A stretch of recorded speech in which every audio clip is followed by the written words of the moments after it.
Өнгөрсөн жилийн үйл цас багтаа байснаас улбалан энэ жил хуурайшилт ихтэй хавруулж байгаа тул ой хэрийн болон ахын гал гарах тохиолдол ихсэж байна. Одоогийн байдлаар аймгийн онцгой байдлын газар 50 гаруй галын дуудлага дээр очиж ажилласан байна. Үүнээс иргэдийн санамсар болгоомжгүй байдлаас улбалан гал алдаж ойр орчмын газар болон хөрш айлынхаа эд хөрөнгийг шатах тохиолдлууд цөөнгүй гарчээ.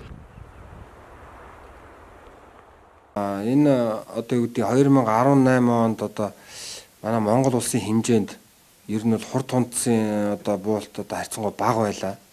За үүнтэй холбоотойгоор үндсэндээ юу гэдэг 19 оны маань 1-р улирал 2-р улирал одоо ингээ гараад байж одоо Монгол улс орон даяараа ерөнхийдөө хуурайшилт ихтэй байна.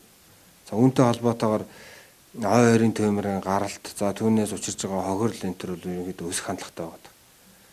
За саяхан одоо юу гэдэг манай одоо бүсийн хэмжээнд гэхэд Булган, Сэлэнг, Хөвсгөл аймагуудад за мөн Төв аймагууд энэ төр одоо төмрийн дуудлагатай одоогоор ажиллаж байна.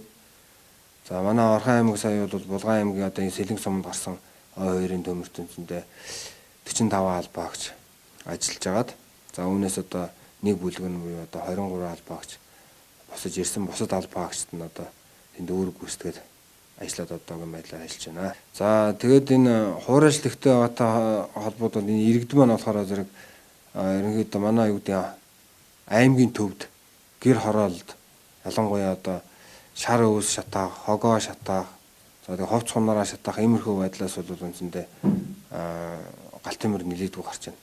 За өцөгдрийн байдлаар гэхтэл одоо их залуу багт шар өвсөө шатааж байгаад үндсэндээ маш хүчтэй салхинд одоо гал алдаж 4-5 айлын хашаа одоо амбаар жорлон энэ төр гэдэг одоо юу гэдэг хашаа хороотоо тэр чигээр одоо шатчих жишээтэй. Ухамсаргүй байдал за болгоомжгүй хариуцлагагүй байдлаас болж одоо иймэрхүү зөрчлүүд манай дээр бол нилээдгүүд гарч байна. Зөрчлийн хуулиар бол үндсэндээ 100-аас сая төгрөгийн одоо юу гэдэг торгуулийн арга хэмжээ байгаа.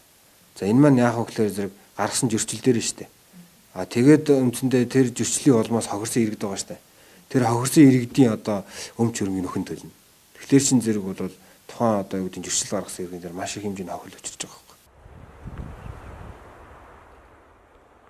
Гал төмөр гарахад аян буух, галтуул дэлбэрэх, мод хоорондын шүргэлцэл зэрэг байгалийн хүчин зүйлээс илүү хүний санаатай болон санамсаргүй гаргасан үйлдэлээс болтгоо. Иймд иргэд амарч зугаалах, ой хэрээр явахдаа анхаарал болгоомжтой байж, ил гал гарахгүй байхыг онцгой байдлын газраас анхааруулж байна. Одоогийн байдлаар Орхон аймагт ой хэрийн төмөр гараагүй хэдий ч зэрэгэлдэх аймагуудад гарсан ой хэрийн төмөрт онцгой байдлын газрын албан хаагчид туслан ажиллаж байна.